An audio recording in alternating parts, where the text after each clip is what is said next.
પોલીસે બાંગ્લાદેશી ઘૂસણખોરોને શોધી કાઢવા સર્ચ ઓપરેશન હાથ ધર્યું। ભરૂચ જિલ્લામાં એક સાથે શંકાસ્પદ ઘૂસણખોરોને શોધી કાઢવા 50 ટીમોએ ઓપરેશન ચલાવ્યું। 1000 લોકોની પૂછપરછ સાથે દસ્તાવેજ ચકાસણીના આદેશ કરાઈ। 29 બાંગ્લાદેશી ઘૂસણખોર મળી આવ્યા।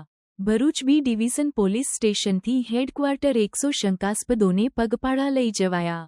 બહારના દેશોમાંથી ગેરકાયદેસર રીતે ગુજરાત રાજ્યમાં આવીને વસવાટ કરતા લોકોને શોધીને એના વિરુદ્ધમાં કાયદેસર કાર્યવાહી કરવા માટે સરકારશ્રીએ સૂચના કરેલી। તે અંતર્ગત ભરૂચ જિલ્લા પોલીસ વડા શ્રી મયુર ચાવડા સાહેબના હોય, ભરૂચ જિલ્લાની એલસીબીની ટીમના પોલીસ ઇન્સ્પેક્ટર શ્રી વાળા, એસઓજી ના પોલીસ ઇન્સ્પેક્ટર શ્રી ચૌધરી તથા ભરૂચ જિલ્લાના તમામ પોલીસ સ્ટેશન ઇન્ચાર્જ શ્રીઓને આ બાબતે ઔદ્યોગિક વસાહતો અને જે ઝુંપડપટ્ટી વિસ્તાર જે આખા સમગ્ર ભરૂચ જિલ્લામાં આવેલો છે એવા વિસ્તારોમાં સર્ચ ઓપરેશન કરીને કોમ્બિંગ કરીને આવા ઈસમોને શોધી કાઢી એમના વિરુદ્ધમાં કાયદેસર કાર્યવાહી કરવા માટે સૂચના કરેલી। તે અંતર્ગત ગઈકાલથી જ ભરૂચ જિલ્લા પોલીસ દ્વારા જુદી જુદી ટીમો બનાવી આવા વિસ્તારોમાં સર્ચ ઓપરેશન અને કોમ્બિંગ કરવામાં આવી રહેલું છે। એ કોમ્બિંગ દરમિયાન આશરે 800-900 જેટલા માણસોને શંકાના દાયરામાં લાવીને એમની પૂછપરછ કરવામાં આવેલી છે। અત્યારે પણ એવા લોકોની પૂછપરછ ચાલી રહી છે।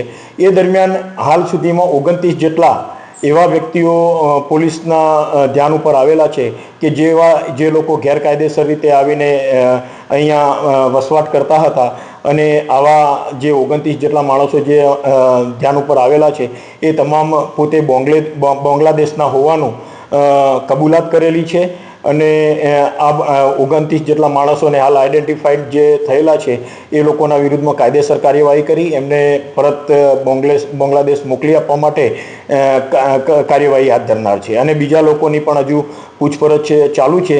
એ દરમિયાન બીજા પણ આવા જો ગેરકાયદેસર રીતે વસવાટ કરતા હોય, કોઈ પણ જાતના વિઝા કે એના વગર રહેતા હોય એમના વિરુદ્ધમાં પણ આ રીતની કાર્યવાહી કરવામાં આવનાર છે।